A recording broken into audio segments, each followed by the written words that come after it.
decía para mi esposa, que está ahí al fondo, que tiene que tener la pierna así estirada. Y para mí, disfrutar de todo este día tan especial, lo hemos disfrutado tanto que no nos queremos ir.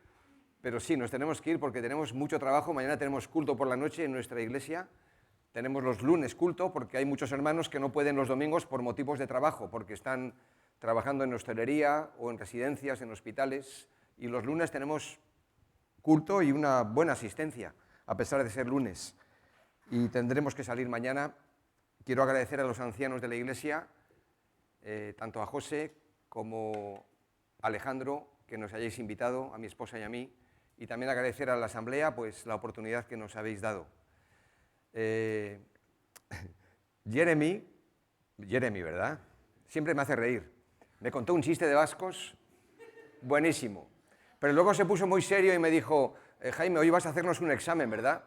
Digo, no, tendremos un tiempo de coloquio, pero lo que hayáis escrito en vuestras hojas, eso queda para vosotros. Ese examen lo tenéis que aprobar vosotros. Pero cuando dijo la palabra examen y me hizo reír contando un chiste de vascos, dije, yo ahora me voy a meter con él.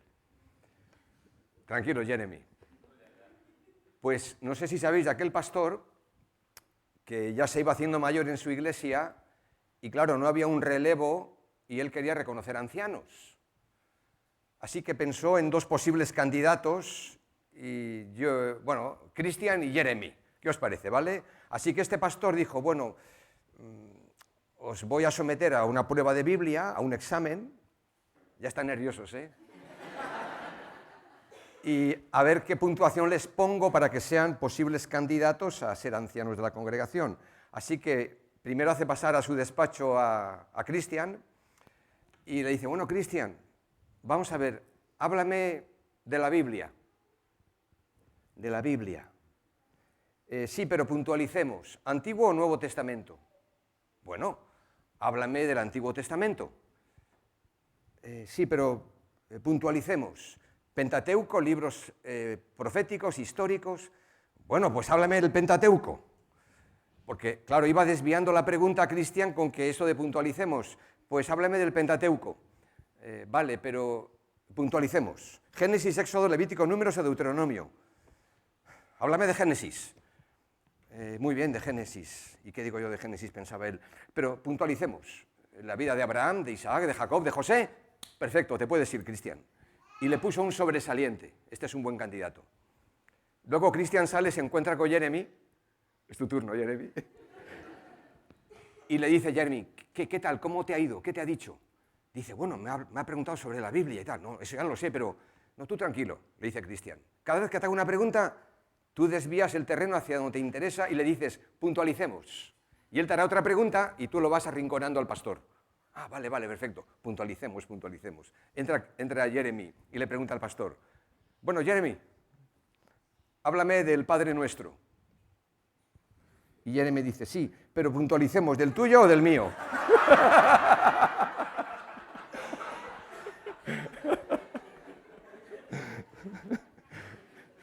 Y no le puse un sobresaliente, claro. Bueno, tenéis vuestras hojas, ¿no? Para que sigáis escribiendo y si a alguno ya no le queda papel, pues yo creo que repartimos suficientes hojas en blanco. Bueno, pues sí, hemos pasado un día fantástico con vosotros, nos sentimos muy cerca de vuestro corazón y damos gracias al Señor por vuestras vidas. Bueno, pues como introducción al mensaje de hoy, todos sabemos que cuando un joyero quiere hacer resaltar la belleza y el brillo de las joyas, las presenta y las coloca sobre un fondo de terciopelo negro, donde el brillo y el contraste es más grande y se ven más hermosas. Y cuando el Señor quiere hacer resaltar el testimonio y la vida de sus hijos, pues a veces nos hace pasar por días oscuros y días negros, para que el contraste también se vea. Como hemos cantado, ¿no? Que cuando todo va bien, es fácil, ¿no? Pero cuando todo no va tan bien, pues ahí es donde se resalta el carácter y el brillo de la vida de los hijos de Dios. Pues la caída de Pedro, con su negación y traición a su maestro, Es una de las escenas más tristes que podemos encontrar en las páginas del Nuevo Testamento.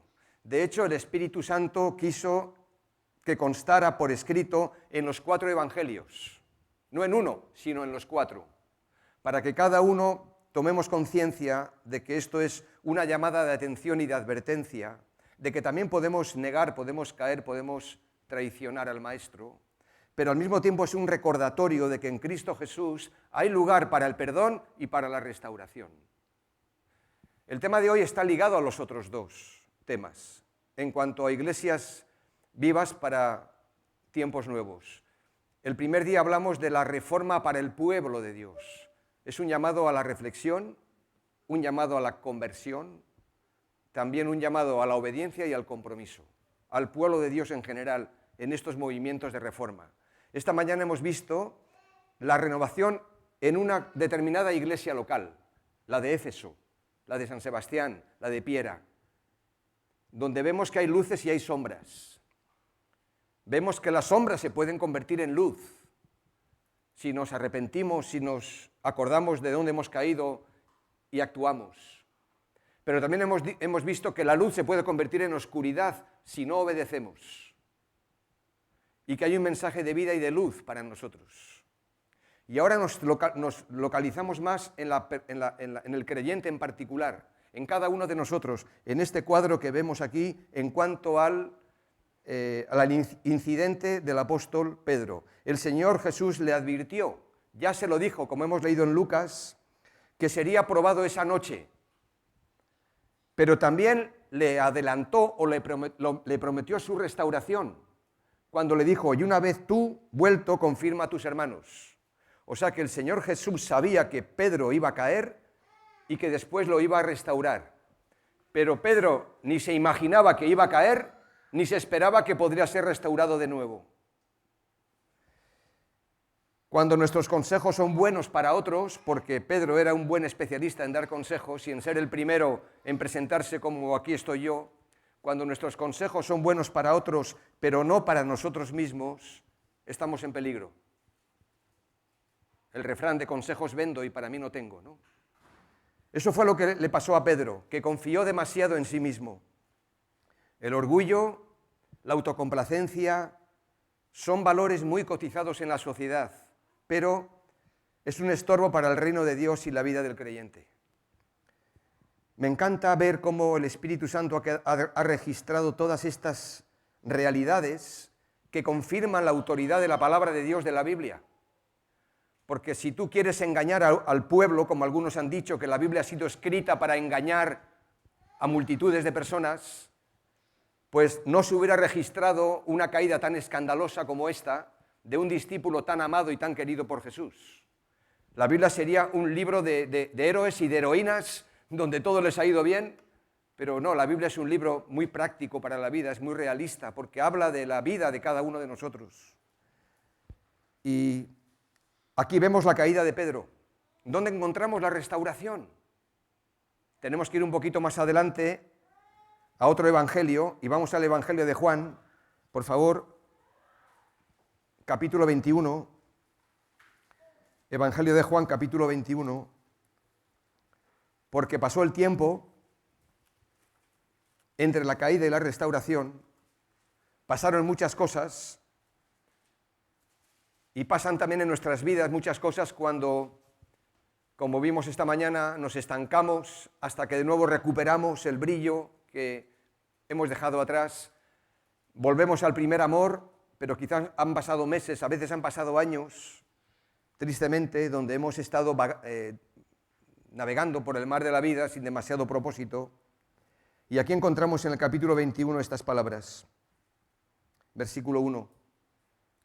Después de esto, Jesús se manifestó otra vez a sus discípulos junto al mar de Tiberias y se manifestó de esta manera. Estaban juntos Simón Pedro, Tomás llamado el Dídimo, Natanael el de Caná de Galilea, los hijos de Zebedeo y otros 2 de sus discípulos. Simón Pedro les dijo, voy a pescar. Ellos le dijeron, vamos nosotros también contigo. Fueron y entraron en una barca y aquella noche no pescaron nada. Cuando ya iba amaneciendo, se presentó Jesús en la playa, mas los discípulos no sabían que era Jesús. Y les dijo: hijitos, ¿tenéis algo de comer? Le respondieron: no. Él les dijo: echad la red a la derecha de la barca y hallaréis. Entonces la echaron y ya no la podían sacar por la gran cantidad de peces. Entonces aquel discípulo a quien Jesús amaba dijo a Pedro: es el Señor. Simón Pedro, cuando oyó que era el Señor, se ciñó la ropa porque se había despojado de ella y se echó al mar. Y los otros discípulos vinieron con la barca arrastrando la red de peces, pues no estaban de tierra, o estaban de tierra como a unos 100 metros de la orilla, 200 codos. Al descender a tierra, vieron brasas puestas y un pez encima de ellas y pan. Jesús les dijo: traed de los peces que acabáis de pescar. Subió Simón Pedro y sacó la red a tierra llena de grandes peces, 153, y aun siendo tantos, la red no se rompió. Les dijo Jesús: venid, comed. Y ninguno de los discípulos se atrevía a preguntarle: ¿tú quién eres?, sabiendo que era el Señor. Vino pues Jesús y tomó el pan y les dio, y asimismo del pescado. Esta era ya la tercera vez que Jesús se manifestaba a sus discípulos después de haber resucitado de los muertos. Cuando hubieron comido, Jesús dijo a Simón Pedro: Simón, hijo de Jonás, ¿me amas más que estos? Le respondió: sí, Señor, tú sabes que te amo. Él le dijo: apacienta mis corderos. Volvió a decirle la segunda vez: Simón, hijo de Jonás, ¿me amas? Pedro le respondió: sí, Señor, tú sabes que te amo. Le dijo: pastorea mis ovejas. Le dijo la tercera vez: Simón, hijo de Jonás, ¿me amas? Pedro se entristeció de que le dijese la tercera vez: ¿me amas? Y le respondió: Señor, tú lo sabes todo, tú sabes que te amo. Jesús le dijo: apacienta mis ovejas. De cierto te digo, cuando eras más joven, te ceñías e ibas donde querías, mas cuando ya seas viejo, extenderás tus manos y te ceñirá otro y te llevará a donde no quieras. Esto dijo, dando a entender con qué muerte había de glorificar a Dios, y dicho esto, añadió: sígueme. Pues, Señor, queremos seguirte, queremos responder a tu llamado, queremos manifestar nuestra fe y nuestro compromiso contigo hoy. Señor, también nosotros hemos tropezado, hemos caído, nos hemos alejado, te hemos dado la espalda, nos hemos enfriado. Señor, restáuranos en lo personal, avívanos y levántanos si estamos todavía caídos. Señor, si dudamos, Señor, ayúdanos a creer, a confiar en ti. Aparta la incredulidad de nosotros, aparta la apatía, la anarquía. Señor, pon de ti, de tu palabra y de tu espíritu en esta tarde, en cada una de nuestras vidas. En el nombre precioso del Señor Jesús. Amén. Gracias, jóvenes y adolescentes, por ya venir esta tarde a primera fila, y os lo agradezco de corazón que estéis aquí delante. La clave para entender la restauración de Pedro es que Jesús lo buscó desde un primer momento. Así como la iniciativa de la salvación viene del Señor, la iniciativa de la restauración siempre será suya. Lo buscó desde un primer momento. Primero lo buscó con la mirada en el patio del sumo sacerdote cuando lo negó, y después lo buscó en la playa junto con sus discípulos. Pedro le negó, pero Jesús le buscó. Y tomó la iniciativa para encontrarse con él de nuevo. Y lo mismo hace con nosotros. Él siempre está llamando a la puerta de nuestro corazón. Él siempre nos está buscando cuando nos alejamos, cuando le ignoramos, cuando le damos esquinazo. Después de su triple negación, Pedro entra en una profunda crisis, porque se da cuenta que algo se ha roto por dentro. Todo su ideal estaba puesto en su maestro. Lo apostó todo al caballo ganador lo dio todo por Cristo, pero todo se le vino abajo, igual que a los demás discípulos, cuando vieron que el Mesías, el que había venido a restaurar la nación de Israel, el que había venido a cambiar las cosas y a darle la vuelta a todo, y lo hizo, pero no lo hizo a la manera que ellos esperaron, y todos se vieron decepcionados, hasta el punto de que Judas no pudo entender ni resistir y se quitó la vida. Y los demás no se quitaron la vida, pero perdieron el sentido y el propósito de la vida. Cuando lo abandonaron, lo negaron, lo traicionaron y se alejaron de él. Unas pocas mujeres debajo de la cruz quedaron, y el apóstol Juan, si leemos el relato de los evangelios. Y ahí estábamos nosotros. Pedro se enfrentó a una gran crisis. Huyó, desapareció, volvió al trabajo que había dejado antes como pescador para ser pescador de hombres y volvió otra vez a pescar peces y volvió a su rutina diaria con la cabeza agachada, con un sentido de fracaso muy grande. Más adelante escuchó el testimonio de algunas mujeres que dijeron que Cristo había resucitado, pero él volvió a sus quehaceres diarios. Este escenario de los primeros 14 versículos del capítulo 21 nos sirve de preparación para el encuentro que Jesús va a tener con Pedro, porque el Señor Jesús espera el momento para encontrarse con cada uno de nosotros. Y en esta sección que hemos leído de los primeros 14 versículos, ¿sabéis cuál es el nombre que más se repite? Simón Pedro. ¿Por qué será? Porque es donde el evangelista quiere llegar. En este caso el apóstol Juan, que escribe y que es testigo presencial de lo que está allí ocurriendo. Es el nombre que más se repite, el de Simón Pedro, y este es el preludio que dará paso a la escena más importante a la que ahora vamos a entrar y donde está preparado incluso un buen desayuno. El Señor cuidó todos los detalles. No va a hablar con Pedro en cualquier momento ni de cualquier manera. Los va a servir primero a los suyos y después va a tener un tiempo muy significativo con uno de sus discípulos. El Señor Jesús usó dos elementos para despertar a Pedro en un primer momento: el canto del gallo y su mirada. Y esta restauración que comenzó ya en el patio del sumo sacerdote con la mirada de Jesús, donde no fue condenatoria esa mirada, no fue condenatoria, pero ahí comenzó la restauración sin que Pedro se diera casi cuenta, porque la reacción fue que comenzó a llorar amargamente. Ahora esa restauración es completada con las palabras, el diálogo, la conversación que van a tener juntos. En el versículo 14 indica que Pedro había visto a Jesús 3 veces después de la resurrección, así que no era la primera vez. Pero no vemos que le hicieran ninguna palabra de reproche en las veces anteriores. Pedro había negado a Jesús abiertamente, alrededor de una fogata y delante de mucha gente, y ahora va a ser restaurado públicamente, también delante de una fogata en la playa y también delante de más gente. Pedro había llorado amargamente por su pecado, pero ahora Jesús quiere escuchar de sus labios la confesión de amor, la declaración más importante antes de encargarle el cuidado de su rebaño. Si hay alguien aquí en esta tarde que haya llegado en estos días con un corazón abatido,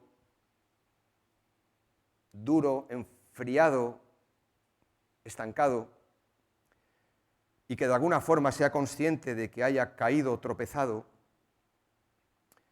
pues este diálogo que Jesús va a tener con el apóstol Pedro es el mismo diálogo que quiere tener con nosotros hoy. El escenario es diferente. No estamos en la playa, no hay ninguna fogata, pero está el pueblo de Dios reunido en torno a su palabra y el Señor Jesús, por su Espíritu, nos quiere hablar. Y lo primero que vemos, que no lo he dicho, es que hay una búsqueda silenciosa. No hay casi palabras. El Señor Jesús se toma el tiempo, prepara el desayuno, los espera en la playa. Es el preludio. Y ahora hay un diálogo asombroso. Vamos a leer esta secuencia, versículos 15 al 17, porque aquí está el punto de inflexión. Versículo 15, cuando hubieron comido, Jesús dijo a Simón Pedro, qué bien que nosotros también hemos comido, ¿no? Estamos atendidos, ¿no? Así que nadie se va a distraer por hambre. Importante, ¿vale? Dijo a Simón Pedro, Simón, hijo de Jonás, ¿me amas más que estos? Le respondió, sí, Señor, tú sabes que te amo. Él le dijo, apacienta mis corderos. Volvió a decirle la segunda vez, Simón, hijo de Jonás, ¿me amas? Pedro le respondió, sí, Señor, tú sabes que te amo. Le dijo, pastorea mis ovejas. Le dijo la tercera vez, Simón, hijo de Jonás, ¿me amas? Pedro se entristeció de que le dijese la tercera vez, ¿me amas? Y le respondió, Señor, tú lo sabes todo, tú sabes que te amo. Jesús le dijo, apacienta mis ovejas. Si la mirada es importante, como ya vimos esta mañana, que como el Señor Jesús se acerca y mira a las personas, y aquí miró a Pedro en el patio del sumo sacerdote, no fue una mirada condenatoria, le miró, y esa mirada fue suficiente para que Pedro entendiera el error que había cometido. Si la mirada es importante, también lo son las palabras. Nos comunicamos con palabras, nos comunicamos con gestos, con la mirada. Y no es por nada que la Biblia es la palabra de Dios. Dios ha comunicado con palabras hacia nosotros. Y aquí vemos que hay un diálogo realmente asombroso. Y en este diálogo observamos la misma pregunta que el Señor Jesús le hace, ¿cuántas veces? 3. La misma respuesta dadas 3 veces y el mismo encargo encomendado 3 veces de apacentar o de cuidar las ovejas. El propósito de estas preguntas que el Señor Jesús le hace a Pedro directamente, mirándole a la cara delante de los suyos, no era para condenarle, no era para crear confusión en él, sino para ayudarle a él y a los suyos a reflexionar y a reaccionar. Simón, hijo de Jonás, comienza el versículo 15. Notad que el Señor Jesús lo llamó de la misma manera que cuando lo vio por primera vez en la playa cuando era un pescador. Esto no es algo superfluo. Lo llama de la misma manera, no le llama a Pedro, le llama a Simón Pedro, como así lo llamó la primera vez que lo vio, pescando, en Juan capítulo 1, verso 42. ¿Me amas más que estos? ¿Más que quiénes? De estos, los tuyos, mis discípulos, porque Pedro no está solo, no es un diálogo a escondidas, es un diálogo abierto delante de los demás discípulos. ¿Me amas más que estos en referencia a los demás discípulos? Porque fue delante de ellos que Pedro dijo públicamente que no abandonaría jamás a su maestro.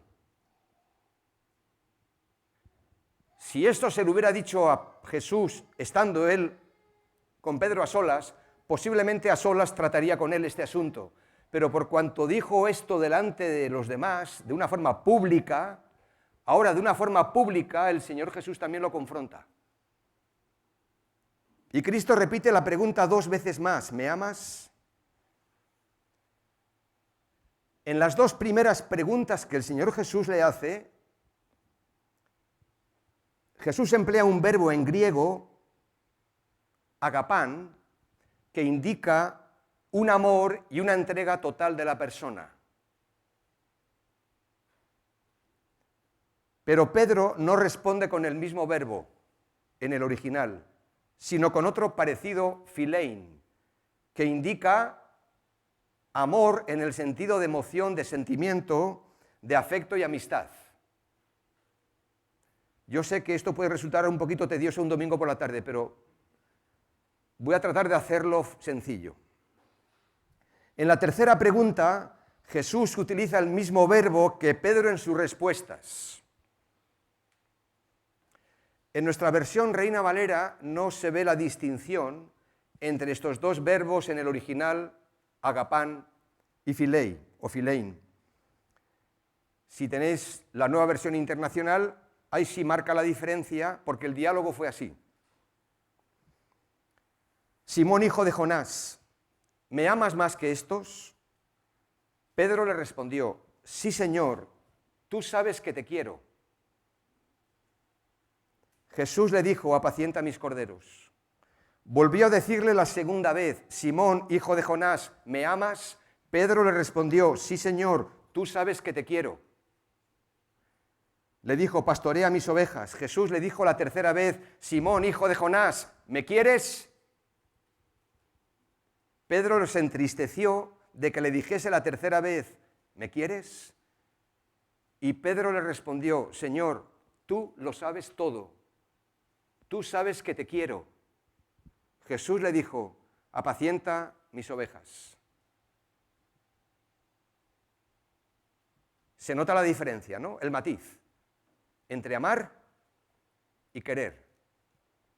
Es parecido, pero no es exactamente lo mismo. Las tres preguntas que el Señor Jesús le hace van directas al corazón de Pedro, con la mirada fija en él, porque Jesús sabía que Pedro estaba arrepentido. Sí, el Señor Jesús ya lo sabía, y nosotros también lo podemos comprobar que estaba arrepentido por las 3 veces que lo había negado. Pero aquí el Señor Jesús no le preguntó, Pedro, ¿cuánto has llorado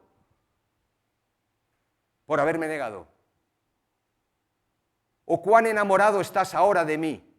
No le preguntó nada de eso, simplemente le preguntó, ¿me amas? Y esta es la pregunta que tiene que caer también sobre nuestra conciencia, sobre nuestro corazón, como discípulos de Cristo, que también le hemos negado de otro modo y manera en tantas ocasiones. No le está reprochando, como digo, el Señor Jesús lo que hizo, sino que apeló al primer y gran mandamiento, el amor a Dios. Porque solo el amor a Cristo hará creíbles todas las demás señales que acompañan al arrepentimiento. Repito, solo el amor a Cristo como respuesta de obediencia hará creíble las lágrimas, que pueden haber o no, cuando nos arrepentimos, y el mismo acto de arrepentimiento. Es bueno que haya lágrimas, sí. Si no son por fuera, que sean por dentro. Es bueno que haya arrepentimiento, que haya humillación, pero solo el amor manifestado al Señor hará creíble todas estas demás señales. Pedro le respondió las 3 veces diciendo, Señor, ¿tú sabes qué? Te quiero.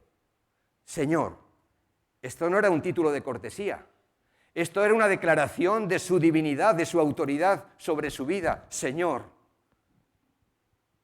tú sabes que te quiero. Una confesión de la deidad de Cristo. A ti no te puedo engañar. Y 3 veces le responde de la misma manera a Jesús, tú sabes que te quiero. Cuando yo meditaba en este texto me preguntaba, si yo estuviera en la piel de Pedro, creo que le hubiera dicho al Señor Jesús, Señor, claro que te amo. Tú me preguntas si te amo, pues claro que te amo, a pesar de haber caído, te amo. Pero Pedro no le responde así. Claro, el texto no nos da mucho pie para saber cuál fue las razones o los motivos por los cuales Pedro no le dijo te amo, sino que le dijo te quiero. Pero creo, me parece ver, que por primera vez, porque nunca antes lo había hecho Pedro, fue consciente de su fragilidad, de su humanidad. Porque antes, vamos, a pecho descubierto, ¿no? Donde tú vayas voy yo, y si a ti te matan, me matarán a mí. Y todos los demás discípulos, dice otro evangelista, que dijeron lo mismo, y todos luego desaparecieron. Pedro es consciente de su fragilidad y humanidad al decir lo que dice, esta vez sin grandes discursos ni triunfalismos, sin querer impresionar a nadie, dice sencillamente, Señor, tú sabes que te quiero. Naturalmente que lo ama, pero esta vez se muerde un poquito la lengua,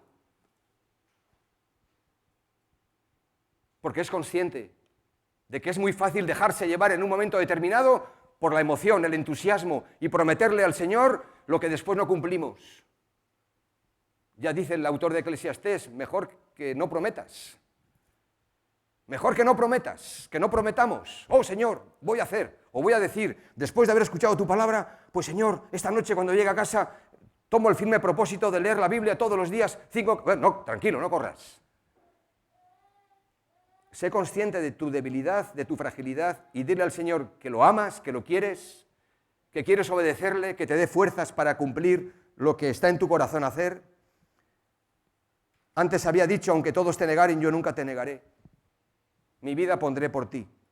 Ahora no responde así, sino de una manera mucho más consecuente y mucho más realista. Y el Señor Jesús lo sabe. ¿Por qué? Porque cada vez que Pedro le dice, te quiero, apacienta mis corderos. O sea, le está confirmando lo que su corazón está diciendo. No le está diciendo, bueno, a ver, no, a ver, vamos a ver, puntualicemos. No le está diciendo, puntualicemos, o me amas o me quieres. Porque si no me amas, Pedro, no voy a dejar que vuelvas a cuidar el rebaño, porque no eres apto. Me tienes que decir que me amas y me lo tienes que prometer delante de todos los demás y dar tu vida por mí. No le dice eso. Tú sabes que te quiero, apacienta mis corderos, pastorea mis ovejas. Suficiente, porque el Señor sabe lo que hay en la boca y en el corazón de Pedro. Y 3 veces Jesús encargó a Pedro para que no se olvidara que cuidara su rebaño. Versículo 15, apacienta mis corderos. Versículo 16, pastorea mis ovejas. Versículo 17, apacienta mis ovejas. ¿Me amas? Dice el Señor a su pueblo, pero a cada uno de nosotros esta tarde. ¿Me amas, Jeremy? ¿Me amas, Cristian? ¿Me amas?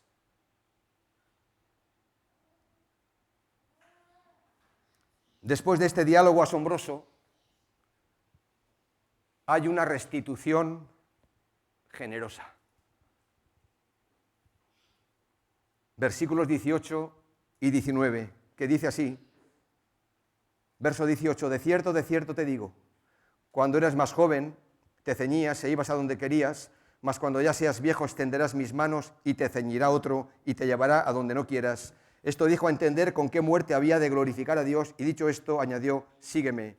Lo restituye completamente, no le pone ni un punto de, bueno, vamos a ver, ya te voy a vigilar, Pedro.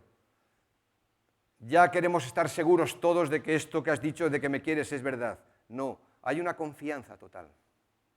Hermanos, yo sé que a veces cuesta confiar en las personas, pero una iglesia no puede crecer si no aprendemos a confiar los unos en los otros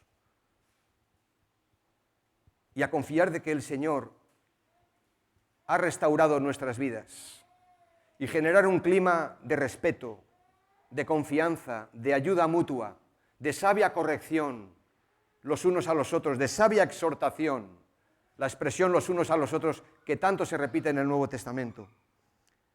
Porque el Señor Jesús aquí no va a encomendar el cuidado de sus ovejas a alguien que no lo quiera a Él primero, que no lo ame a Él primero y que al mismo tiempo sea consciente de su fragilidad.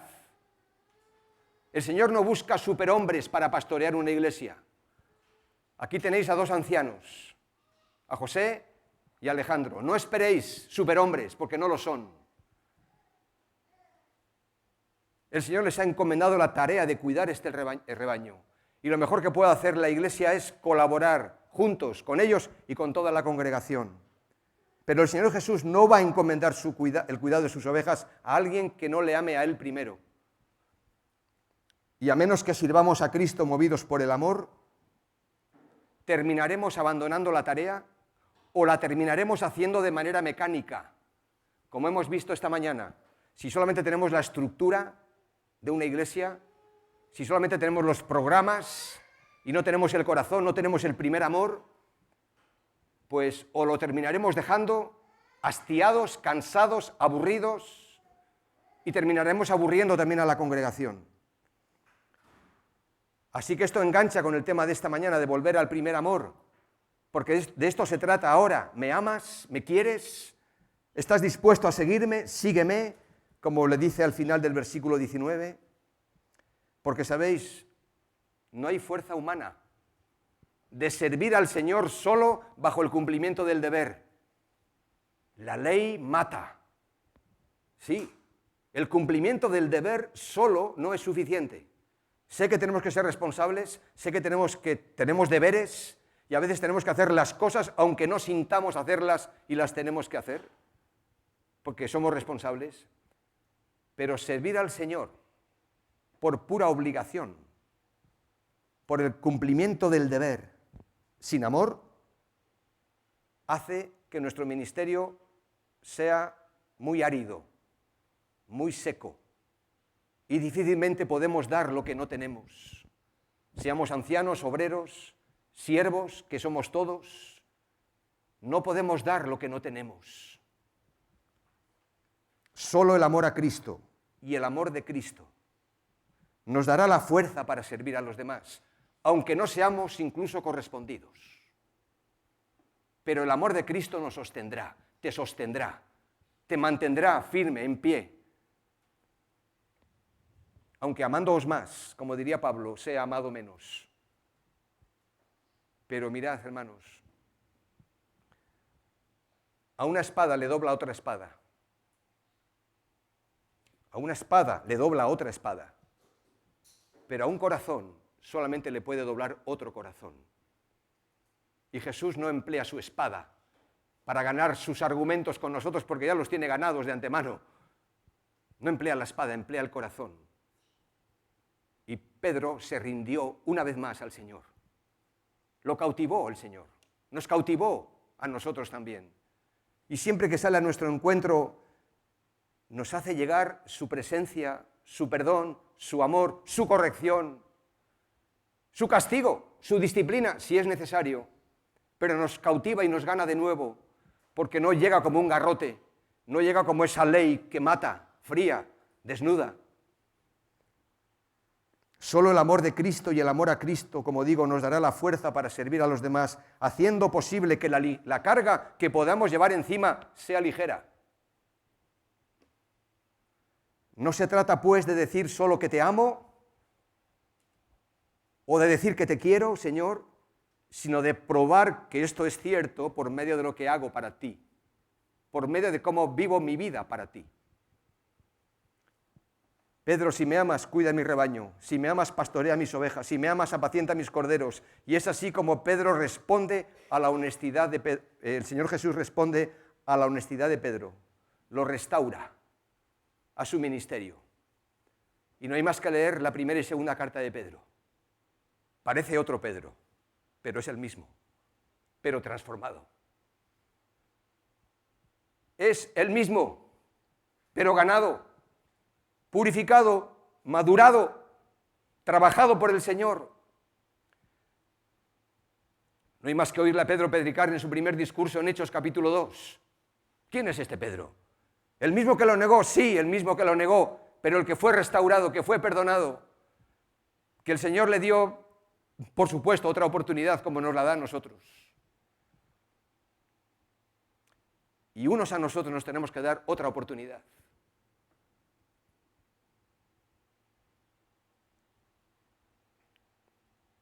Todos nosotros aquí estamos mucho más cerca de Pedro de lo que pensamos. Porque si deseamos servir al Maestro, tenemos que responder todos a esta pregunta. ¿Me amas? ¿Cuál va a ser tu respuesta?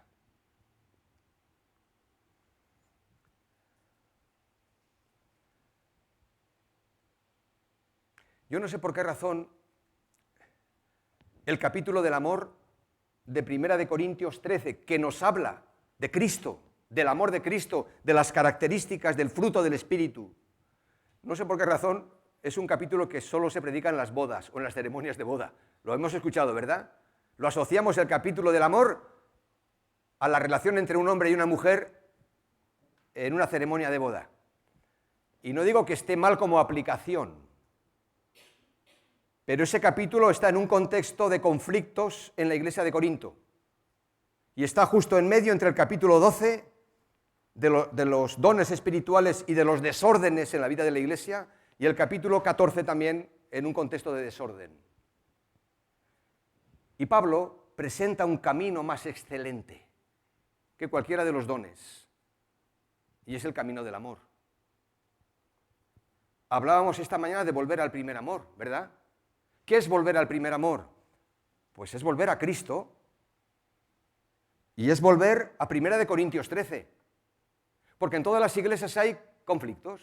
Yo desconozco los que hay aquí, porque es la primera vez que venimos, y no tengo ni idea de lo que se cuece. Ya tengo bastante con lo que se cuece en mi iglesia, y sé lo que allí hay, de lo bueno y de lo no tan bueno. Pero este capítulo de 1 Corintios 13, vamos un momento, por favor. 1 Corintios, capítulo 13.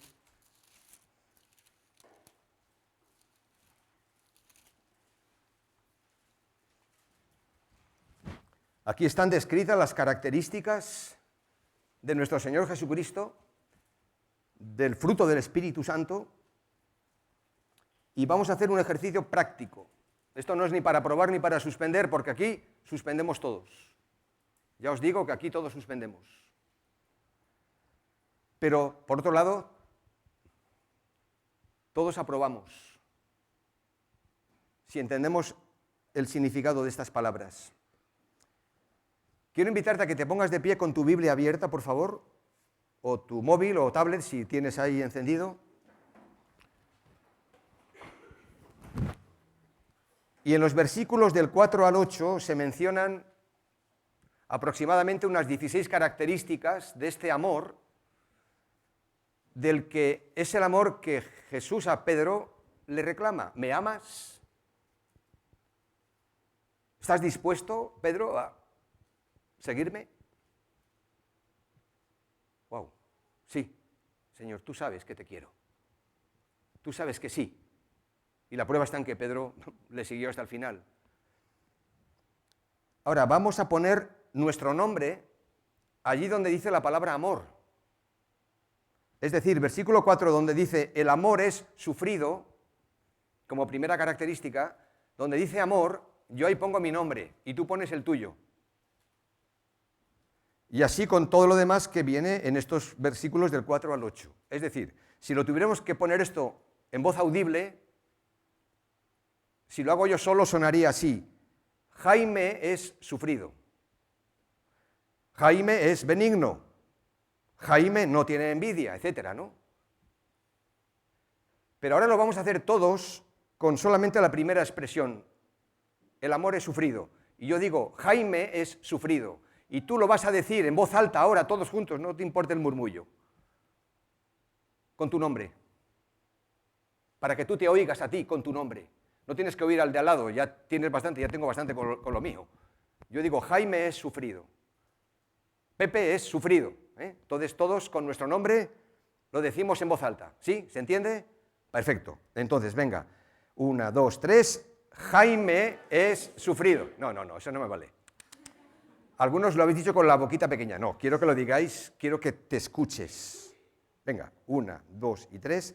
Jaime es sufrido. Muy bien, hasta ahí. Perfecto. Ahora, yo voy a seguir leyendo las siguientes características ahora con mi nombre, pero tú vas siguiendo con el texto sin levantar la voz, pero vas poniendo tu nombre. En lugar del mío pones el tuyo. En lugar de amor pones tu nombre. Y conforme voy mencionando las características del amor, que vienen a continuación, si crees que te quedas corto en algunas de estas características o estás lejos de ellas, te voy a pedir que te vayas sentando a medida que voy avanzando en la lectura. Lo repito. A medida que voy haciendo la lectura con mi nombre y tú con el tuyo, si crees que te quedas corto en algunas de estas características, te pido que te vayas sentando a medida que voy avanzando. ¿Bien?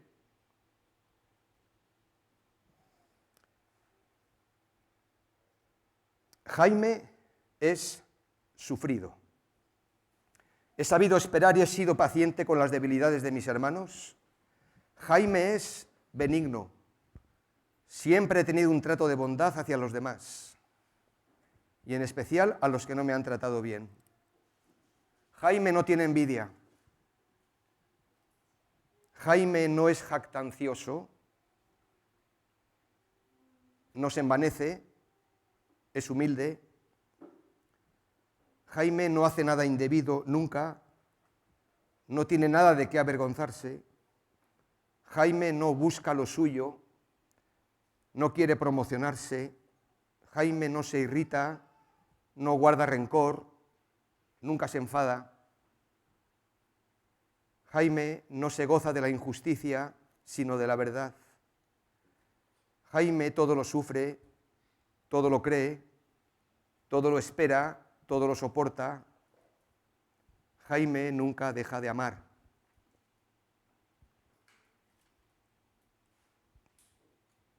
¿Por qué nos hemos sentado todos? Yo también. ¿Me amas? ¿Cómo te sientes al poner aquí tu nombre? Te diré cómo me siento yo. Mal. Porque al poner aquí mi nombre me doy cuenta de lo mucho que le he fallado al Señor. Tantas veces. ¿Cómo te sientes tú? A pesar de este retrato que tengo de mi persona aquí, ante la persona de Cristo, aunque me pueda avergonzar, no me desespero. ¿Sabéis por qué? Porque puedo poner otro nombre en mi lugar, que ya no soy yo. Y si tú te identificas con lo que ahora vamos a leer, te puedes ir poniendo de pie conforme voy avanzando en la lectura. Jesucristo es sufrido. Ha sufrido por personas como yo y por pecados como el mío. Jesucristo es benigno. Me bendice a pesar de saber quién soy. Jesucristo no tiene envidia. No es jactancioso, no se envanece. Jesucristo no hace nada indebido, de lo que tenga que avergonzarse, pues nunca hizo nada a escondidas. Jesucristo no busca lo suyo. No se irrita, no guarda rencor. Jesucristo todo lo sufre, todo lo cree, todo lo espera, todo lo soporta. Jesucristo nunca deja de ser. Su amor por mí no ha cambiado y es para siempre. ¿Sabes por qué estamos de pie? Porque Él sí que nos ama. Y claro que nosotros le amamos, pero no tanto como Él nos puede llegar a amar. Pero por su gracia aquí estamos, de pie, por su gracia. Como hemos cantado, contentos y felices por haberle conocido y por decidir seguirle. ¿Sabéis cómo terminó la vida de Pedro? El versículo 18 es una profecía con respecto a su futuro. Jesús ya le había anticipado que moriría como un mártir. Y aunque su muerte no está registrada en las Escrituras, todos los documentos históricos afirman que Pedro fue crucificado. Pero antes que fuera crucificado, dice la historia que fue obligado a presenciar la crucifixión de su esposa. Cuenta la historia que mientras ella caminaba hacia la muerte, Pedro le decía: mujer, no niegues al maestro. Posiblemente esto fue cierto, no lo sabemos. Cuando le tocó el turno de morir a Pedro, cuenta la tradición que él mismo pidió que le crucificaran cabeza abajo, porque no era digno de morir como murió su Señor y su Maestro. El tema de estos días ha sido iglesias vivas para un tiempo nuevo.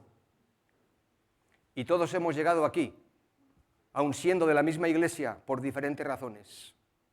Cada uno sabe la suya, cada uno conoce su historia, conoce sus negaciones, sus traiciones, de dónde hemos caído, de qué nos tenemos que arrepentir.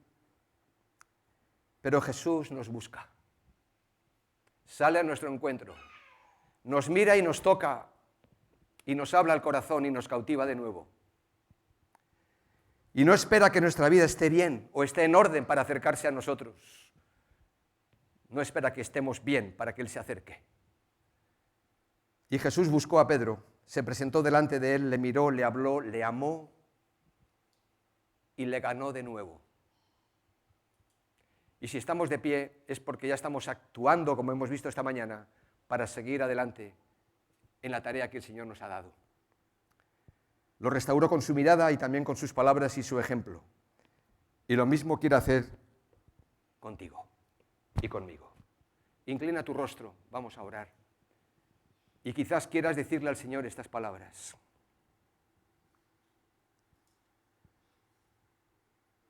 Señor,